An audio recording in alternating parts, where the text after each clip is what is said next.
श्री स्वामी समर्थ. सर्व स्वामी भक्तांचे पुन्हा एकदा खूप खूप मनापासून स्वागत आहे. जिथे स्वामी पाय तिथे न्यून काय, स्वयं भक्त प्रारब्ध घडवी ही माय. या वाक्याची प्रचिती देणारा आजचा खूप रोमांचक असा अनुभव आहे. अंगावरती शहारे आल्याशिवाय राहणार नाही. आपल्या बाबतीत जर कधी असं काही घडलं तर सावध व्हा. ज्या ताईंनी ज्या चुका केल्या त्या चुका तुम्ही करू नये म्हणून ताईंनी हा अनुभव आपल्यासोबत आज येथे शेअर केला आहे. या ताई आपल्या चॅनलच्या सबस्क्रायबर आहे. चला तर मग या सुंदर अशा अनुभवाला सुरुवात करूया. तत्पूर्वी तुम्ही जर आपल्या चॅनलवरती नवीन असाल तर सबस्क्राईब करायला विसरू नका, कारण असेच रोज स्वामी आईंचे नवीन नवीन अनुभव या चॅनलवरती येत असतात. ताई म्हणतात, सर्वप्रथम सर्वांना श्री स्वामी समर्थ. सर्वांच्या जीवनाचे सूत्रधार असलेले या ब्रह्मांडाचे चालक मालक पालक, सर्वांना अंधाराकडून प्रकाशाकडे नेणारे भगवान श्री स्वामी समर्थ महाराज यांच्या चरणी कोटी कोटी प्रणाम. स्वामी भक्तांनो, आज मी तुम्हाला माझ्या आयुष्यातील खूप मोठा अनुभव सांगणार आहे. स्वामी जर माझ्या आयुष्यात नसते, स्वामी जर आमच्या सोबत नसते तर आज मी तुमच्यासोबत बोलू शकले नसते. एवढी भयानक वेळ आमच्यावरती आलेली होती. अशी वेळ कुणावर येऊ नये आणि ज्या कोणी माझ्या ताई बहिणी या संकटातून जात असतील त्यांना एक नवी दिशा मिळावी या हेतूने आज मी माझा अनुभव शेअर करत आहे. स्वामी भक्तांनो, मी दौंड येथील रहिवासी आहे. माझे नाव वर्षा देशमुख असे आहे. स्वामी भक्तांनो, सर्वप्रथम सांगायला आनंद होईल की मी स्वामींच्या सेवेमध्ये कशी आली. स्वामींच्या सेवेत मी अशी आली की काय झालं की माझी बहीण होती. माझ्या आणि माझ्या बहिणीचं दोघींचंही लग्न झालं. मी मोठी होती, माझी बहीण छोटी होती आणि आम्हाला एक भाऊ होता. आमचा भाऊ हा छोटा होता. काय झालं स्वामी भक्तांनो, जेव्हा माझं लग्न वगैरे झालं, बहिणीचंही लग्न झालं आणि माझी जी आई होती ती आम्ही पुण्याला राहत होतो आणि तिथे खूप छोट्या 2 खोल्या होत्या. त्यामुळे आम्हाला तिथे त्या खोल्या पुरत नव्हत्या आणि माझी बहिणीची डिलेवरीही येणार होती. बहिणीची डिलेवरी येणार असल्यामुळे काय झालं की माझ्या आईने मग सांगितलं की आता एवढी जागा आपल्याला इथे एवढ्यांना पुरणार नाही, तर डिलेवरीसाठी एक सेपरेट रूम पाहिजे. त्यासाठी आपण थोडे दिवस दुसरीकडे रेंटनी राहण्यासाठी जाऊया असं माझ्या वडिलांना सांगितलं. मग वडीलही शोधाशोध करू लागले आणि मग आम्हाला एक 4 खोल्याची टॉयलेट बाथरूम आणि 4 रूम अशी खूप छान असं निवांत जागेच्या घरी आम्हाला घर मिळालं. त्यांनी रेंट आम्हाला फार काही घेतलं नाही आमच्याकडून. पाणीही तिथे भरपूर होतं. त्यामुळे वडील म्हटले आपल्यासाठी हे छान आहे, कारण मोकळं स्पेस आहे, झाडं आहे, खूप छान प्रसन्न आहे, आपण इथे जाऊया असं सांगितलं. वडिलांनी बघितलं, आई काही बघायला गेली नाही. आई म्हटली तुम्ही बघितलं छान आहे तर आपण जाऊया. आणि नंतर मग माझी आई जेव्हा सामान शिफ्ट करायचं त्यावेळेस बघायला गेली, बघितलं वगैरे. आणि आमच्या घरी महाराजांचं आगमन हे ज्यावेळेस आम्ही हे घर घेतलेलं होतं त्यावेळेसच झालेलं होतं, कारण आमच्या वास्तुशांतीच्या वेळेस आम्हाला स्वामींचा खूप मोठा फोटो आलेला होता आणि तो फोटो आम्ही इथे हॉलमध्ये लावलेला होता. मग आम्ही खाण्यापुरते सर्व काही सामान घेऊन जाऊया. जोपर्यंत माझी बहीण तिथे राहणार होती तोपर्यंतच आम्हाला तिथे राहायचं होतं असं आम्ही ठरवलेलं होतं. त्यानंतर माझी आई म्हटली की आता डिलेवरीच्या वेळेमध्ये तू इकडे ये म्हणून, कारण एवढं माझ्याकडून ॲडजस्ट होणार नाही. घरचे काम, हॉस्पिटलमध्येही बाळ असल्यानंतर खूप काम असतं असं मला आई म्हटली. मी आईला म्हटलं ठीक आहे मी येते म्हटलं. त्यावेळेस मी महाराजांची काहीच सेवा करत नव्हते. आमच्या घरात होतं फक्त फोटो लावलेला होता, कोणीच काही सेवा करत नव्हतं. त्यानंतर महाराजांचा फोटोही आम्ही तिकडे नेला नव्हता. फोटो इथेच होता. देवपूजा ही आमच्या घरात कोणीही शक्यतो करत नव्हतं. नॉनव्हेज आमच्या घरात खूप होत असायचं. त्यानंतर माझ्या बहिणीची डिलेवरी झाली आणि मग मी तिथे गेली. तिथे गेल्यानंतर माझ्या बहिणीला मुलगा झाला. सर्वजण खूप आनंदात होते आणि मलाही तिथे गेल्यानंतर खूप छान वाटलं. 2 दिवस खूप आनंदात आमचे छान गेले. पण 3ऱ्या दिवशी माझ्यासोबत ज्या गोष्टी घडू लागल्या ते ऐकून तुमच्या देखील अंगावरती शहारे उभे राहतील. स्वामी भक्तांनो, अचानक रात्री 12 वाजता मला खूप विचित्र स्वप्न पडू लागलं. कोणीतरी मला उठवतं आहे, माझे केस ओढतं आहे असं मला वाटत होतं. मी घाबरून उठली आणि समोर जेव्हा मी बघितलं तेव्हा मला एक बाई तिथे दिसू लागली आणि ती बाई उठ मला माझ्या मागे चल असं मला म्हणत होती आणि माझं डोकं खूप जोरजोरात आपटू लागली होती. ते बघून माझी बहीण खूप घाबरली. अगं माझ्याकडे बाळ आहे, तू असं का बरं करू लागली, काय झालं तुला, तू स्वप्न बघितलं का असं ती मला बोलत होती. पण मी काही थांबत नव्हती. मी खूप जोरामध्ये माझे केस मोकळे केले आणि केस सोडले सोडून मी काहीतरी बडबड करत होती आणि कुठेतरी जाण्याचा प्रयत्न करत होती. माझे घरचे खूप घाबरले. माझ्या भावानी वडिलांनी मला पकडलं, घरामध्ये आणलं, कारण मी बाहेरच पळू लागली होती. बाहेर जायचं मी म्हणत होती. त्यानंतर माझ्या वडिलांनी जबरदस्तीने मला घरात ठेवलं. 12, 12:30, 1ची वेळ होती. खूप त्रास भयानक मला होत होता. मी माझ्या आईला खूप जोरामध्ये म्हटले की मला जेवायचं आहे, किती भूक लागली आहे मला. मी माझ्या आईशी असं कधीही बोललेली नव्हती या अगोदर. त्या दिवशी मी खूप विचित्र तिच्याशी वागत होते. त्यांना सर्वांना खूप टेन्शन आलं. माझ्या आईने जे काही स्वयंपाक होता तो स्वयंपाक आणला, मला जेवायला दिलं आणि मग मी ती जेवण केलं. जेवण केल्यानंतर स्वामी भक्तांनो मला म्हणजे थोडंसं 5-10 मिनटं बरं वाटलं, पण पुन्हा मला तोच त्रास सुरू झाला. घरचे सर्वजण खूप घाबरले आणि दुसऱ्या दिवशी नंतर मला 2 वाजता झोप लागली. घरचे रात्रभर जागे होते. नेमकी काय झालं कुणालाच काही कळत नव्हतं आणि मला ती बाई सारखी माझ्या पुढे असल्यासारखा भास व्हायचा. मला ती दिसायचं आणि मग मी सकाळी जेव्हा उठली, ब्रश घेतला आणि मी तिथेच खूप जोरात चक्कर येऊन पडले.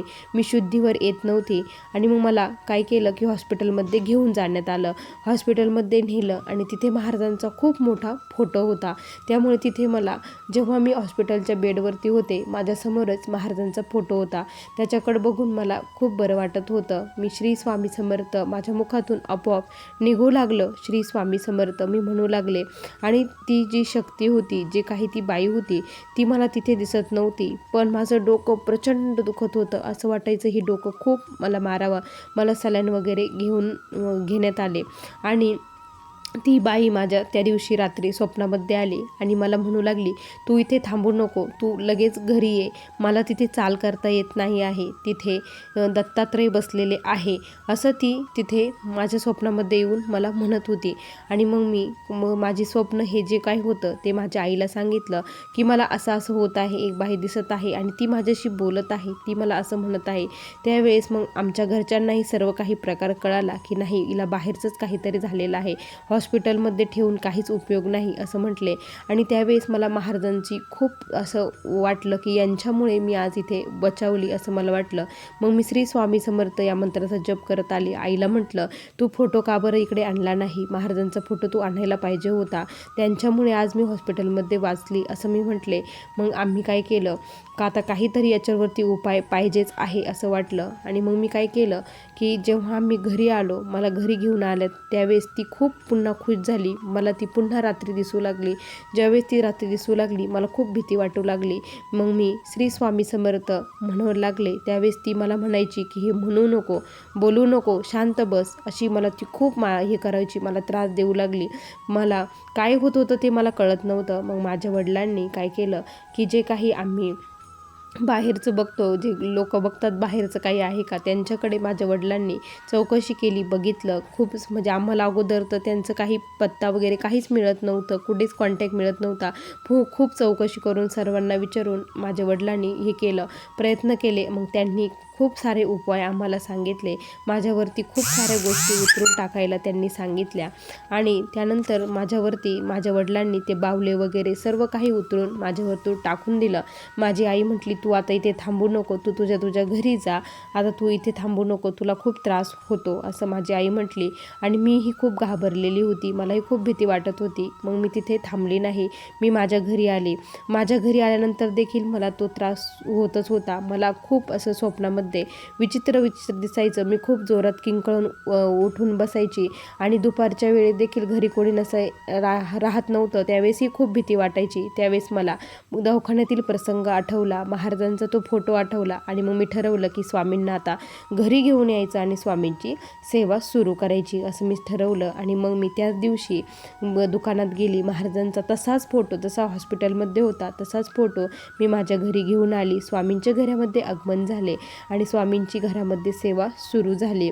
त्यानंतर मला तो त्रास झालाच नाही, कारण महाराजांचं नामस्मरण चालू झालं होतं. त्यांची सेवा कशी करायची काय मला काहीच माहीत नव्हतं. सर्व काही मी मोबाईलवरती बघूनच शिकले. यूट्यूबला माझ्यासमोर जे व्हिडिओ आले ते बघून मी महाराजांची सेवा करू लागले. 3 अध्याय, 11 माळी आणि तारक मंत्र मी मोबाईलमध्ये सकाळ सकाळ लावू लागले. त्यानंतर माझ्या घरामध्ये ती शक्ती, ते प्रकार मला कधीच दिसला नाही आणि मी व्यवस्थित झाले. पण माझे जे वडील होते त्यांना मात्र त्रास होऊ लागला होता तिथे. माझे वडील हे धष्टपुष्ट, सर्व काही व्यवस्थित होतं, त्यांना काहीच त्रास नव्हता, कधीही हॉस्पिटलला गेलेले नाही. खूप सारे हॉस्पिटल केले पण त्यांना जेवणच जात नव्हतं, खूप त्रास होत होता, खूप थकवा आल्यासारखं वाटायचं. माझे वडील हे खूप असे विकनेस त्यांना आल्या होता.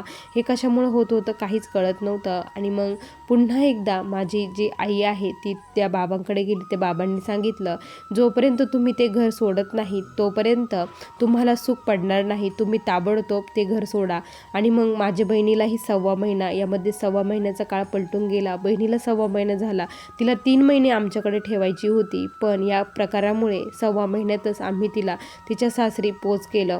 त्यानंतर माझी आई म्हटली की आता आपल्याला इथे 1 मिनिटसुद्धा राहायचं नाही, आपल्याला आपल्या घरी तिकडे जायचं. आणि आम्ही तिकडेही आमचं जे घर होतं ते रेंटने दिलेलं होतं. म्हटलं आपण बळच इकडेही रेंट घालायचं आणि तिकडे पण आपलं तसंच पडलेलं, त्यामुळे आपण रेंटने देऊ. आणि त्यांनी सांगितलं की 1 महिना पूर्ण होईपर्यंत आम्ही रूम सोडणार नाही.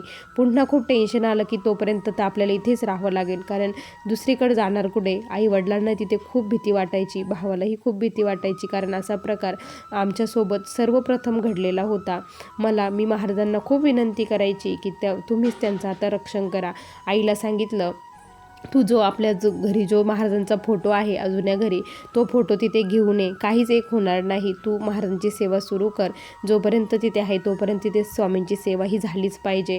आणि मग खूप चौकशी केल्यानंतर तिथे कळालं आम्हाला की जिथं अगोदर जे राहत होते तेथील एक जी बाई होती तिने फास घेऊन तिथे आत्महत्या केली होती. नवऱ्याच्या त्रासाला कंटाळून तिने आत्महत्या केली होती आणि तिचा आत्मा तिथे आहे. हे कळाल्यानंतर आम्ही तर खूप घाबरलो की आम्हाला आमच्या आईवडिलांची खूप काळजी वाटू लागली. आम्ही जे रेंटने राहतो त्यांना सांगितलं की आम्ही तुम्हाला एक्स्ट्रा पैसे देतो, तुम्ही आम्हाला पैसे देऊ नका, पण आमची रूम ताबडतोब खाली करा, आम्हाला ताबडतोब रूम पाहिजे आहे असं त्यांना सांगितलं. मग त्यांनी 4-5 दिवसामध्ये रूम खाली केली. तोपर्यंत महाराजांचा फोटो तिथे नेला होता, पण ती शक्ती तिथे तिला प्रचंड त्रास होऊ लागला होता. आणि आई आता ही नवीन सेवेकरी असल्यामुळे काही महाराजांची सेवा ती काही करू शकत नव्हती. पण मी तिला सांगितलं होतं, तारक मंत्र लाव, हनुमान चालीसा घरामध्ये लाव.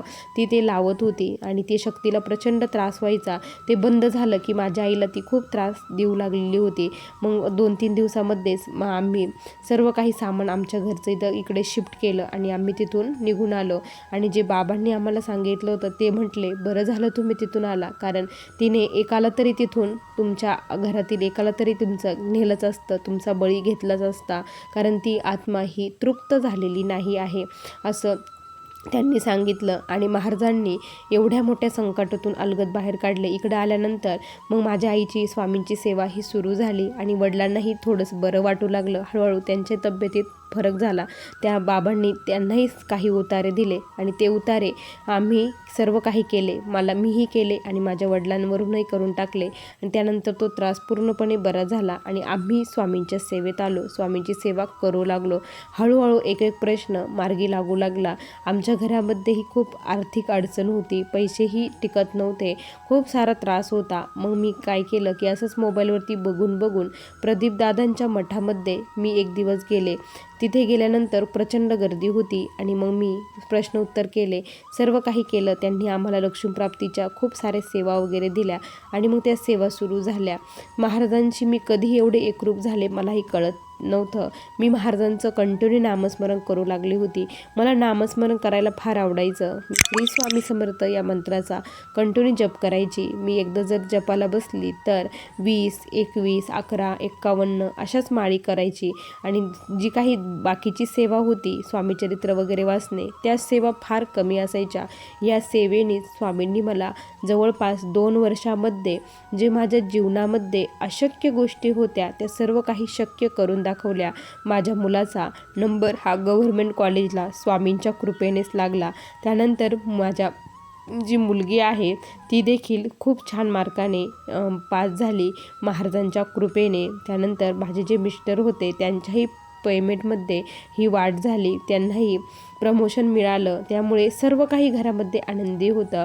मी खरंच स्वतःला खूप लकी मानते की माझ्या आयुष्यामध्ये तो प्रसंग घडला नसता तर मी स्वामींच्या सेवेत आले नसते आणि स्वामी काय आहे हे मला कधी कळालंच नसतं.